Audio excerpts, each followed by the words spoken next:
the hell are you doing? Ay sir, uras lang po.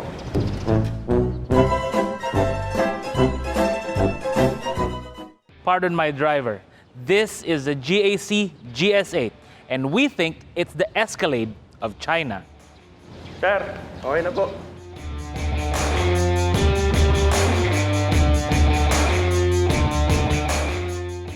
Hey guys, Vince here from AutoIndustriya, and what we have here is the GS8. You guys over in China, you'd know this as the Trumpchi GS8, but for export markets, they're not really using the Trumpchi name. They prefer to use GAC, or the Guangzhou Automobile Corporation Group. Whatever the case, that's why there's a G right there on the grille. Now, I've had some experience with the previous generation GS8 before. It was actually one of my earliest reviews. We'll try to roll in some the footage of that down there. And if you watch that video and you observe me reviewing it, man, I really sucked. So hopefully I'm a bit better this time. And that's actually what we're also expecting here.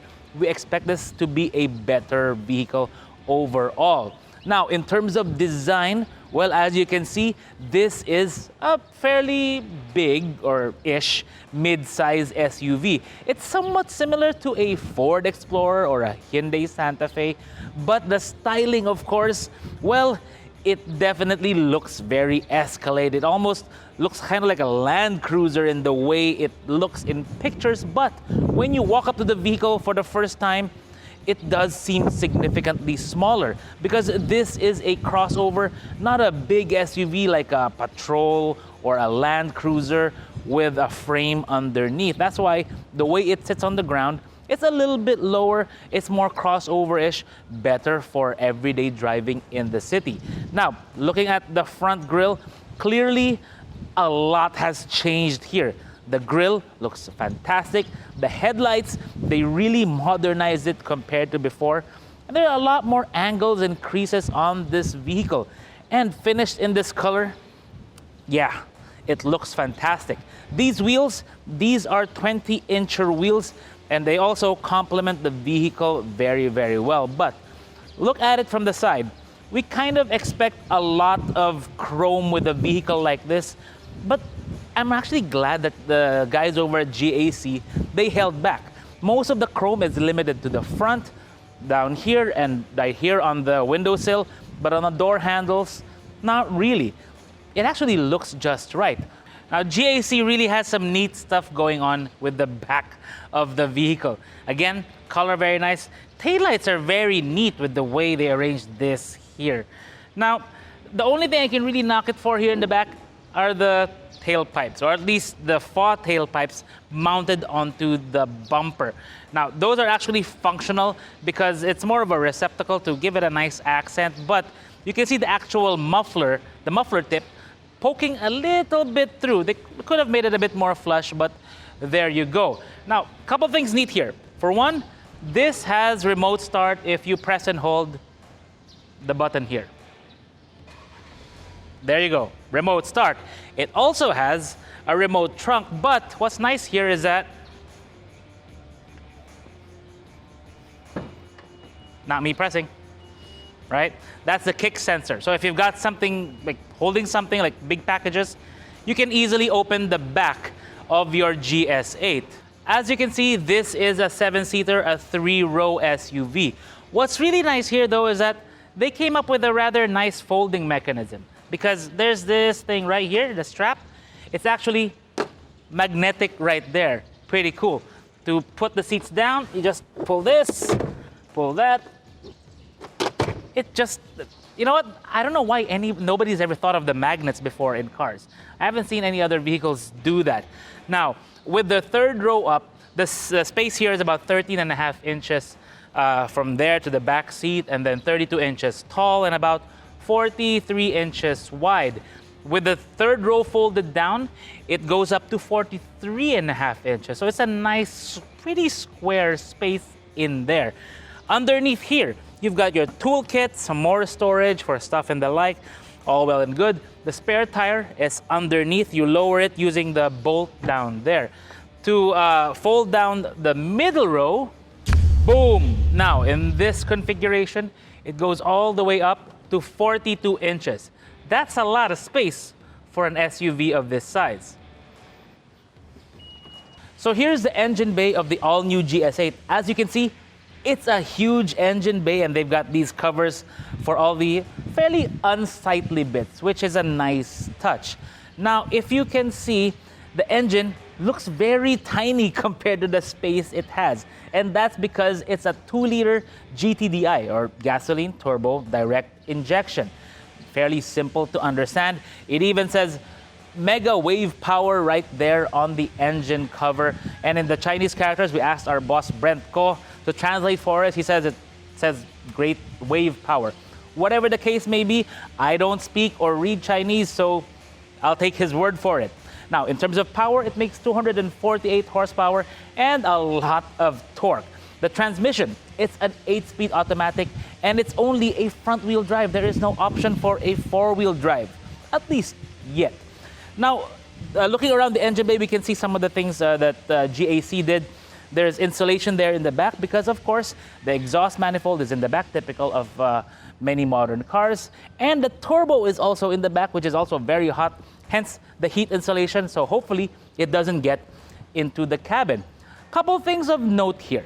For one, they didn't get to remove the remove before flight for the brake master cylinder there for the fluid. And also, the engine bay itself, the metal, is not fully painted. I would have thought that given the price point of this vehicle, they would have fully painted that, but it's a fairly minor detail. You'll only really see it if you're servicing. And I have a feeling that people servicing this, well, they won't be owning the vehicle anyway. What the owner will see is what's inside. So let's go check it out.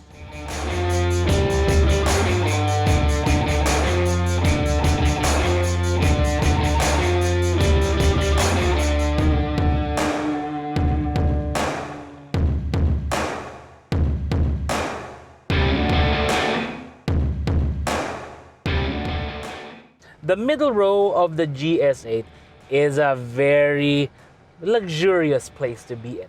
The rear seats, oh yeah, these are nice. Armrest, cup holders, usual stuff. But you notice the seat itself is actually nice and wide. You've got your own AC controls with vents up here. So it's, yeah, nice and cool right now. A light over here, grab handle, power windows, nice speakers. By the way, the audio system of this one, really nice. 2 USB ports there, cubby holes there, stuff like that, pockets, whatever. But the unique stuff here, well, these seats can actually recline a little bit. And also, something very unusual with Chinese cars and something really nice as well are the floor mats. No, they don't use 3M Nomads of any kind. They like to use these quilted seats, which are kind of form-fitted to the vehicle all around. Very nice. Now let's check out what's going on in the front. If you sit in the driver's seat of the GS8 and you're not impressed, I don't know what to tell you, because this is a really impressive interior. Look at that dashboard, look at the details, the quality of the trim right here, the soft touch up here, the plastics. It all seems very high grade. I mean, even compared to the previous generation, which is fairly decent, this one is a league above, comparable to much more expensive models. Now, there are some things that, some nuances here, very minor, like the piano black there. Looks a little wavy. Maybe they could have done better with the material there. But overall, everything feels great. The steering wheel, it's fantastic. The buttons have a nice torque to them. These actually remind me a little bit of maybe Kia, maybe even Mercedes with the way these feel, which is actually always, it's always a good thing when you say that. The G logo right there, very nice. The dashboard, the instrument panel, it looks neat, but the screen, not a big fan of it, at least in the daytime. Because in the daytime, you can see the borders of the actual screen within the panel. At nighttime, you can't see that, and it looks really nice. So yeah, keep that in mind. You can configure this screen in many different ways, depending on what mode you're driving in. So let's say we're not there. This one. When you press the D mode, you hear that sound. I'll tell you more about that later. But that one is in comfort mode. And then sport, of course, it goes red. Typical, right? Now, back to eco. Yeah, it has that nice teal there. Of course, the buttons here, they went with the silver trim for the buttons and as well as the panels here. It's very unique what they're doing here, which is really fantastic. Now, here in the middle, right? This is actually a false center console. It's floating, which you can see the other part right down there, which has your USB port, charging ports, and the like. You can also put a, I don't know, clutch bag down there, that kind of thing, a man purse, no problem. But the nice bit really is here. The shifter, it's very nice. It has this kind of crystal thing going on, which is fantastic to look at, and it feels really high quality. But the big talking point here is this thing right here on the dashboard. You know what? Instead of a tape measure, let's try something else. This is a 13-inch MacBook Pro. Holy cow, it's bigger than the MacBook Pro. This screen being so big, it integrates a lot of the vehicle functions right there. Your climate control is dual zone, so driver and then front passenger. Fans, fan control, all that, it's all down here. It even has quick cooling and quick warm right there, which when you press, it just really activates it to make it really cold. Perfect for a hot summer day. You go through some of the other features of the vehicle. Of course, you have your USB, your Bluetooth. It has Apple CarPlay, but no Android Auto, so I haven't been using Android Auto in this one. It does have the Easy Connect car bit link, but I've already deleted that app. I don't really use it that much anyway. Now, the GS8 does have a 360 camera system, but a rather unique one. Of course, when you press this, you get a 360 view of the car here, and you can see our intern is blocking the camera right there. That's okay. There you go. Now you can see the wheel. You can also see that the two doors are open, and then you can also see the steering angle. But this is the front camera, by the way.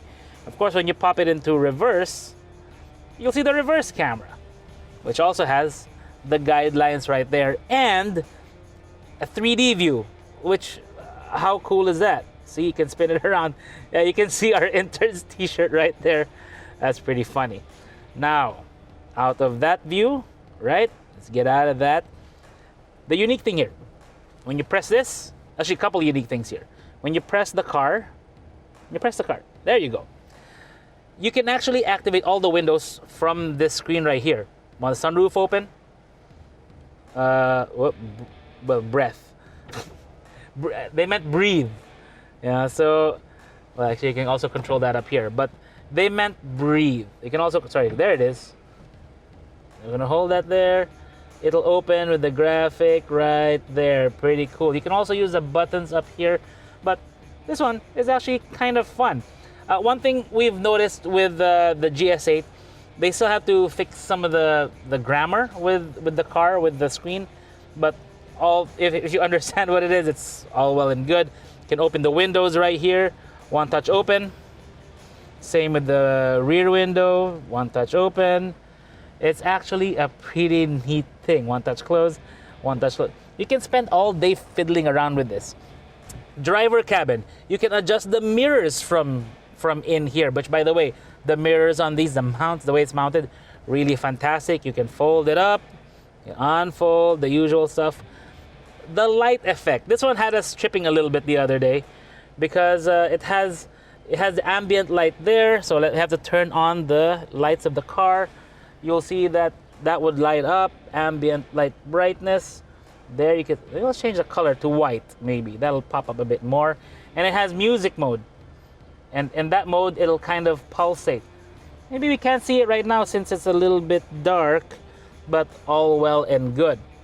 But one feature I really like is right here, the DVR. Yes, it has a digital video recorder built right in, meaning like a dash cam, but instead of just facing forward, it's a fisheye in all directions. How cool is that? That means hopefully you won't need to use it like if somebody bumps your car, but at least you'll have a clear view of how it happened. But again, all of these are just toppings on a cake.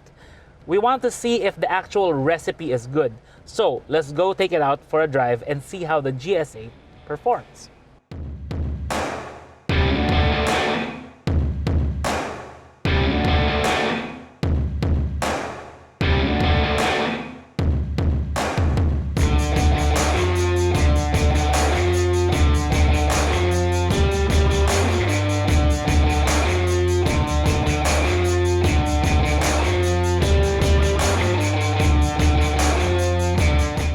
It seems I couldn't have picked a worse day to do a test drive of something as big as the GS8. Because for one, my right hand's a bit messed up from badminton the other night. And two, I've got a stiff neck, so I can turn my head right just fine, but turning left, I feel like Batman, you know, like the Michael Keaton Batman when you can't really move your neck. So that's really how it feels for me right now, so bear with me. But surprisingly, with the GAC GS8, it's actually quite easy. And that's because it's got so many systems to help you along, like when you signal right or signal left or you're getting out of a parking slot. The screen comes up with a 3D view and gives you multiple views depending on what you want to pick to make it easy for you. Like the mirrors, yeah, I'm having trouble with this one. With the right one, it's okay. But at least it helps you along with whatever it is you're doing on the road, even if you're a little injured like me. So I guess that's kind of fate. But driving the GS8 around, I have to say the improvement is clear over the previous generation. Like from 4 years ago when I drove the GS8, it was one of my earlier reviews, and I remember watching it the other day, laughing at myself because, man, I really sucked at it. So many ahs, and whatever. I may still do a few of those now, but not as much as before. But this one, in the same way that I have, gotten a little bit better, gotten more used to this, this one is the same way. It's certainly smoother, it's quieter, it definitely feels more premium inside, as you can see and as I showed you earlier. And what I really like is the refinement of the vehicle. That's really what customers in this price point are looking for. They're looking for refinement. And some would say that, oh, a Chinese car is not going to be refined, it's going to be feeling rough. No, not in this one, because it's really quiet. One of the things I really like about it is that the glass, it's pretty thick. Like, hear the difference there with the wind outside? And then when you close it, it's actually really perfect inside. It's not Lexus level yet, but it's getting close to that level when it comes to the quietness and the way it rides over the bumps, as you can see right there. I don't know if it shows through on the camera, but we're on a bumpy part of Marcos Highway, or heading up to Aurora. And whether it's the asphalt, whether you're dealing with patches of asphalt, expansion joints, concrete, the tires, the sound deadening work really well. And thankfully, the interior, there's no squeaking, twisting that we're seeing in other vehicles also from China. Of course, this one, clearly they pay more attention into how it's built, and it's really coming through. Most of my time so far with the GS8 has been in the city, and it's actually a really nice drive. And most of the time, I've been keeping it in eco mode, which is actually perfectly all right for everyday drive, because normally eco modes, I don't like turning it on because the car often feels too slow. It's too sluggish when you're coming off the line or coming from a stoplight. I just feel like you step on it, it's like, oh my God, it's taking so long. So usually I put it into normal or sport most of the time for most cars.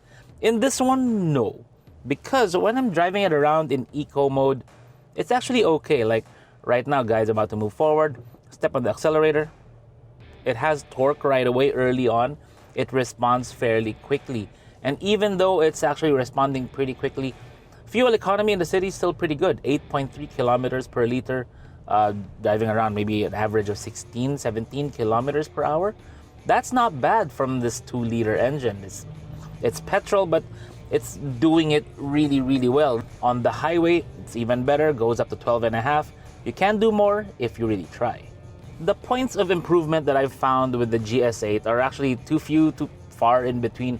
I've already mentioned the screen right here. Not a big fan of it, but at night it's a lot better. I also mentioned the taillights over there. The tailpipes, which the way they stick out of the bumper, it's kind of odd. Could have been better. There are some English or English things with the main screen, but again, minor detail. It's just a bunch of fine-tuning.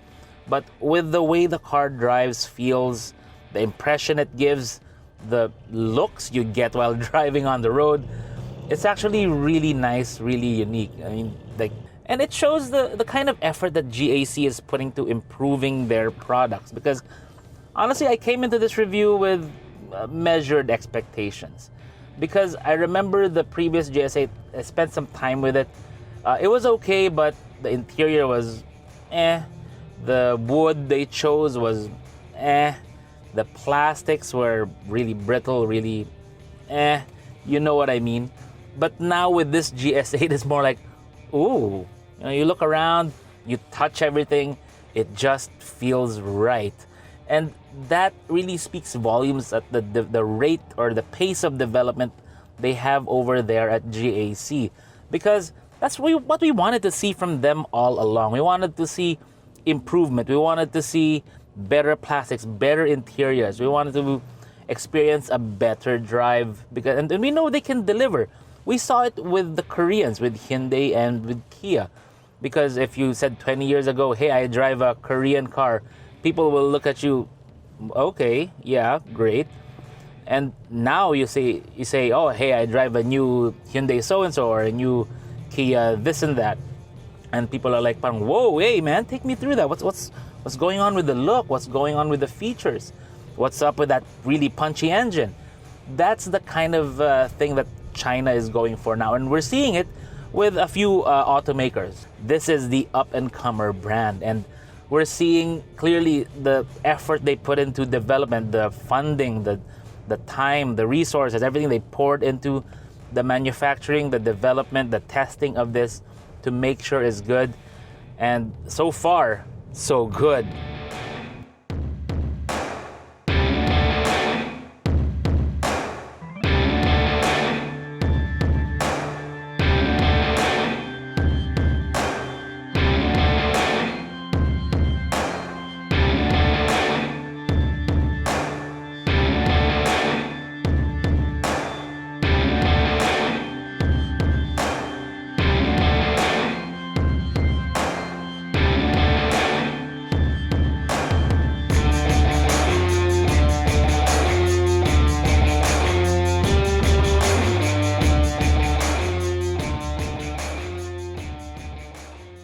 When 2023 rolled in, GAC in the Philippines came under the banner of a new distributor.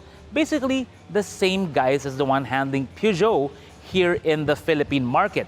Now, what they're really trying to do now is build a brand. But unlike many of the Japanese brands already in the market, there's really no unique or fun story or interesting story behind the establishment of GAC. Not like Toyota with Kiichiro Toyota, or Honda with Soichiro Honda, so on and so forth. A lot of these Japanese brands, they have a history going back decades into the post-war, even pre-war Japan, that none of those can be really applied to GAC. If anything, the story of GAC is more similar to the likes of Hyundai and Kia, big corporations, and then they got into building cars. Now, is that a problem? Well, not really, because look at where Hyundai and Kia are now. And they got to that position by investing in design, R&D, engineering, quality control, and the like. And that's also what we're seeing with GAC. They're putting the right resources into the right places to come up with better vehicles. Now, all that's really needed for GAC is to really establish their footprint here in the Philippine market. And they can do that by coming up with better cars for Filipinos to drive and enjoy every day. The only thing that we can really knock the GS8 for is not having a 4x4 option. There are some niggles in the inside, but really fairly minor. Overall, it's a pretty solid vehicle. Now we come to the price. This one retails for an introductory price of around 2.3 million pesos. Now, I did say introductory. That means eventually the price will likely go up. Hopefully not by too much, because we think the GS8 has some serious potential to turn heads around to the GAC brand. This is Vince of AutoIndustriya.com.